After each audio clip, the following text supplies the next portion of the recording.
Hi friends, ಎಲ್ಲರೂ ಹೇಗಿದ್ದೀರಾ? ನಾನು ಕೂಡ ತುಂಬಾ ಚೆನ್ನಾಗಿದ್ದೀನಿ. ನೀವು ಕೂಡ ಅಷ್ಟೇ ಚೆನ್ನಾಗಿದ್ದೀರಾ ಅಂತ ಭಾವಿಸ್ತಾ ಇದ್ದೀನಿ. ಫ್ರೆಂಡ್ಸ್, ನಾವು ಮನೆಯಲ್ಲಿ ಚಿಕ್ಕ ಪುಟ್ಟ ವಿಷಯಗಳ ಮೇಲೆ ಗಮನನೇ ಕೊಡೋದಿಲ್ಲ. ಹಾಗೆ ಈಗೇನು ಮಳೆಗಾಲ ಕೂಡ ಶುರು ಆಯಿತು. ಮಳೆಗಾಲದಲ್ಲಿ ಮೇಣಬತ್ತಿ ಜಾಸ್ತಿ ಯೂಸ್ ಮಾಡ್ತಾ ಇರ್ತೀವಿ. ಆವಾಗ ಚಿಕ್ಕ ಪುಟ್ಟ ಉಳಿದಿರುವಂಥ ಮೇಣಬತ್ತಿಯನ್ನು ನಾವು ಬಿಸಾಕ್ಬಿಡ್ತೀವಿ. ಆ ತಪ್ಪನ್ನು ಮಾಡೋಕ್ಕೆ ಹೋಗಬೇಡಿ ಫ್ರೆಂಡ್ಸ್. ತುಂಬಾ ಯೂಸ್ಫುಲ್ ಆಗಿರುವಂಥ ವಿಡಿಯೋನ ಇವತ್ತು ಶೇರ್ ಮಾಡ್ತಾ ಇದ್ದೀನಿ. ಫ್ರೆಂಡ್ಸ್, ಇಲ್ಲಿ ನೋಡ್ತಾ ಇರ್ಬೋದು ನೀವು, ಚಿಕ್ಕದಾಗಿರುವಂಥ ಮೇಣಬತ್ತಿ ಇಲ್ಲಿ ನಾನು ತೊಗೊಂಡಿದ್ದೀನಿ. ಸೊ 3 ದಿನದ ಮೇಣಬತ್ತಿ ಇದು. 3 ದಿನವೂ ಕಂಟಿನ್ಯೂ ಕರೆಂಟ್ ಹೋಗ್ತಾ ಇತ್ತು. ಅದ ಕಾರಣಕ್ಕೆ ನಾನಿಲ್ಲಿ ಮೇಣಬತ್ತಿಯನ್ನು ಹಚ್ತಾ ಇದ್ದೆ. ಸೊ ಚಿಕ್ಕ ಪುಟ್ಟ ಉಳಿದಿರುವಂಥ ಮೇಣಬತ್ತಿಯನ್ನು ನಾನೀಗ ಒಂದು ಕಪ್ಪಲ್ಲಿ ಹಾಕಿ ಸ್ಟೋರ್ ಮಾಡ್ಕೊಂಡಿದ್ದೆ. ಇದನ್ನು ಈಗ ನಾನಿಲ್ಲಿ ಗ್ಯಾಸ್ ಮೇಲೆ ಇಡ್ತಾ ಇದ್ದೀನಿ. ಈ ರೀತಿ ಗ್ಯಾಸ್ ಮೇಲೆ ಇಡೋದ್ರಿಂದ ಮೇಣಬತ್ತಿ ತುಂಬ ಚೆನ್ನಾಗಿ ಮೆಲ್ಟ್ ಆಗುತ್ತೆ. ನೀವು ಬೇಕಂದರೆ ಇದಕ್ಕೆ ನಿಮ್ಗೆ ಇಷ್ಟ ಆಗಿರುವಂಥ ಕಲರನ್ನು ಕೂಡ ನೀವು ಇದಕ್ಕೆ ಸೇರಿಸ್ಕೋಬೋದು. ಬೇಡಪ್ಪ ಅಂದರೆ ಹಾಗೂ ಕೂಡ ನೀವು ಮಾಡ್ಕೋಬೋದು. ನಾನಿಲ್ಲಿ ಸ್ವಲ್ಪನೇ ಕಲರನ್ನು ಸೇರಿಸಿದ್ದೀನಿ.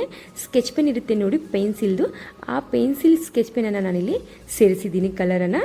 ನಿಮ್ಮ ಕಡೆ ಯಾವ ರೀತಿ ಕಲರ್ ಇದ್ದರೂ ಕೂಡ ನೀವು ಇದಕ್ಕೆ ಸೇರಿಸ್ಬೋದು. ಪೇಂಟಿಂಗ್ ಕಲರ್ ಇದ್ದರೂ ಕೂಡ ಇದಕ್ಕೆ ಸೇರಿಸ್ಕೋಬೋದು. ಫ್ರೆಂಡ್ಸ್, ನಾನು ಹೇಳಿರೋ ರೀತಿಯಲ್ಲಿ ನೀವು ಕೂಡ ಮೇಣಬತ್ತಿಯನ್ನು ವೇಸ್ಟ್ ಮಾಡ್ದೇ ಇದನ್ನು ಯೂಸ್ ಮಾಡಿ. ಈ ಬರುವಂಥ ವರಮಹಾಲಕ್ಷ್ಮಿ ಹಬ್ಬಕ್ಕೆ, ದೀಪಾವಳಿ ಹಬ್ಬಕ್ಕಾಯಿತು, ಇಲ್ಲಾಂದರೆ ಚಿಕ್ಕ ಪುಟ್ಟ ಮನೆಯಲ್ಲಿ ಫಂಕ್ಷನ್ ಇದ್ದರೆ ಈ ರೀತಿ ರೆಡಿ ಮಾಡಿ, ತುಂಬ ಚೆನ್ನಾಗಿ ಅನಿಸುತ್ತೆ. ನಾನಿಲ್ಲೊಂದು ಕಾಜಿನ ಕಪ್ಪನ್ನು ತಗೊಂಡಿದ್ದೀನಿ. ನಂತರ ಒಂದು ಐಸ್ ಕ್ರೀಮ್ ಕಡ್ಡಿಗೆ ದಾರವನ್ನು ಕಟ್ಬಿಟ್ಟು ಈ ರೀತಿ ನಡುವಿಗೆ ಇಡ್ತಾ ಇದ್ದೀನಿ. ಫ್ರೆಂಡ್ಸ್, ನೀವು ಬೇಕಂದರೆ ಕಾಜಿಂದ ಅಷ್ಟೇ ಅಂತಲ್ಲ, ಸ್ಟೀಲ್ದು ಕೂಡ ತೊಗೋಬೋದು.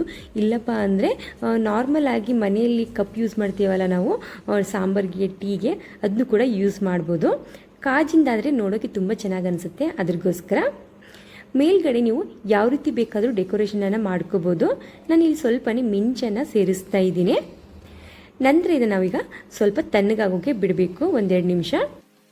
ನಂತರ ನಾನು ಇಲ್ಲೊಂದು ಮಿಕ್ಸಿ ಜಾರನ್ನು ತಗೊಂಡಿದ್ದೀನಿ. ಬ್ಯಾಕ್ ಸೈಡು ತುಂಬಾ ಬ್ಲ್ಯಾಕ್ ಆಗಿತ್ತು. ಇದು ತುಂಬ ವರ್ಷಗಳಿಂದ ನಾನು ಯೂಸ್ ಮಾಡ್ತಾ ಇದ್ದೆ. ಅದ್ರಗೋಸ್ಕರ ಇಲ್ಲಿ ತುಂಬ ಬ್ಲ್ಯಾಕ್ ಆಗಿದೆ. ನಂತರ ನಾನು ಇಲ್ಲಿ ಬೇಕಿಂಗ್ ಸೋಡಾವನ್ನು ಸೇರಿಸ್ತಾ ಇದ್ದೀನಿ, ಒಂದು ಅರ್ಧ ಟೀ ಸ್ಪೂನ್ ಆಗೋಷ್ಟು. ನಂತರ ಇದಕ್ಕೆ ನಾನು ವೆನಿಗರನ್ನು ಸೇರಿಸ್ತಾ ಇದ್ದೀನಿ. ಫ್ರೆಂಡ್ಸ್, ಈ ರೀತಿ ತುಂಬಾ ಶಾರ್ಟ್ ವಿಡಿಯೋದಲ್ಲಿ ವೈರಲ್ ಆಗ್ತಾ ಇತ್ತು. ಸೊ ಇದು ಬ್ಲ್ಯಾಕ್ ಹೋಗುತ್ತೆ ನಿಲ್ಲೋ ಅಂತ ನಾನು ಇವತ್ತು ಚೆಕ್ ಮಾಡ್ತಾ ಇದ್ದೀನಿ. ಹೋದರೆ ತುಂಬ ಒಳ್ಳೆಯದು, ಹೋಗಲಿಲ್ಲ ಅಂದರೆ ಏನಾಗುತ್ತೆ ಅಂತ ನೋಡೋಣ. ಫ್ರೆಂಡ್ಸ್, ಈ ರೀತಿಯಾಗಿ ನಾನೊಂದು 2-3 ಟೀ ಸ್ಪೂನ್ ಆಗೋಷ್ಟು ವೆನಿಗರನ್ನು ಸೇರಿಸ್ತಾ ಇದ್ದೆ. ಸೊ ಸೇರಿಸ್ಬಿಟ್ಟು ಸ್ವಲ್ಪ ಹೊತ್ತು ಹಾಗೆ ಬಿಟ್ಟೆ. ಸೊ ಅದು ಸ್ವಲ್ಪ ಹೊತ್ತಾದ ನಂತರ ನಾನೊಂದು ಪಾತ್ರೆ ಎಲ್ಲ ವಾಶ್ ಮಾಡ್ತೀವಲ್ಲ, ಆ ಕಾತಿ ತೊಗೊಂಡ್ಬಿಟ್ಟು ಇದನ್ನು ಚೆನ್ನಾಗಿ ವಾಶ್ ಮಾಡಿಕೊಂಡೆ. ನಂತರ ಇದನ್ನು ನಾನೀಗ ನೀರಿನಲ್ಲಿ ಹಾಕಿಬಿಟ್ಟು ಚೆನ್ನಾಗಿ ಮತ್ತೆ ವಾಶ್ ಮಾಡ್ತಾ ಇದ್ದೀನಿ. ಸೊ ಯೂಟ್ಯೂಬಲ್ಲಿ ಹೇಳಿದವ್ರ ರೀತಿಯಲ್ಲಿ ತುಂಬ ಚೆನ್ನಾಗಿದು ಕ್ಲೀನ್ ಆಯಿತು. ಅದ್ರ ಜೊತೆಗೆ ಬ್ಲೂ ಕಲರ್ ಕೂಡ ಸ್ವಲ್ಪನೇ ಹೋಯಿತು. ಯಾಕಂದರೆ ಇದು ತುಂಬ ಹಳೇದಾಗಿರುವಂಥ ಒಂದು ಮಿಕ್ಸಿ ಜಾರು. ಆದರೂ ಪರವಾಗಿಲ್ಲ, ತುಂಬ ಚೆನ್ನಾಗಿ ಕ್ಲೀನಿಂಗ್ ಆಯಿತು. ಪೂರ್ತಿ ಇಲ್ಲಿ ಬ್ಲ್ಯಾಕ್ ಹೋಯಿತು. ನನಗೆ ತುಂಬ ಇಷ್ಟ ಆಯಿತು ಈ ಟಿಪ್ಸ್ ಕೂಡ.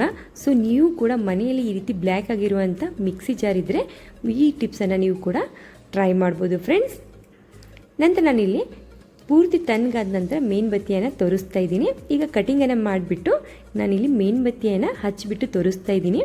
ಎಷ್ಟು ಚೆನ್ನಾಗಿಲ್ಲಿ ಬೆಳಕು ಕೂಡ ಕಾಣ್ತಾ ಇದೆ. ಫ್ರೆಂಡ್ಸ್, ಮೇಲ್ಗಡೆ ಒಂದು ಬಳೆಯನ್ನೇ ನಾನು ಇಟ್ಟಿದ್ದೀನಿ. ನಿಮಗೆ ಯಾವ ರೀತಿ ಬೇಕಲ್ಲ ಆ ರೀತಿ ನೀವು ಕಪ್ಪನ್ನು ಡೆಕೋರೇಷನ್ನ ಕೂಡ ಮಾಡ್ಕೋಬೋದು. ನೀವು ಎಷ್ಟು ಹೊತ್ತು ಇಟ್ಟರೂ ಕೂಡ ಇದು ಮೇಣಬತ್ತಿ ಉರಿತಾನೇ ಇರುತ್ತೆ. ಇದು ಬೇಗನೆ ಖಾಲಿ ಕೂಡ ಆಗೋದಿಲ್ಲ. ನೋಡ್ತಾ ಇರ್ಬೋದು, ನಡುವು ಕೂಡ ಎಷ್ಟು ತಿಳಿಯಾಗಿದೆ. ಈ ವಿಡಿಯೋ ನಿಮಗೆ ಸ್ವಲ್ಪನಾದರೂ ಯೂಸ್ಫುಲ್ ಅನಿಸಿದ್ರೆ, ಇಷ್ಟ ಆದರೆ ಪ್ಲೀಸ್ ನಮ್ಮ ಚಾನಲ್ಗೆ ಸಪೋರ್ಟ್ ಮಾಡಿ. ಹಾಗೆ ನಮ್ಮ ಚಾನಲನ್ನು ಸಬ್ಸ್ಕ್ರೈಬ್ ಮಾಡ್ಕೊಳ್ಳೋದನ್ನು ಮರಿಬೇಡಿ. ಫ್ರೆಂಡ್ಸ್, ಈ ವಿಡಿಯೋ ನೋಡೋದಕ್ಕೆ thank you so much friends.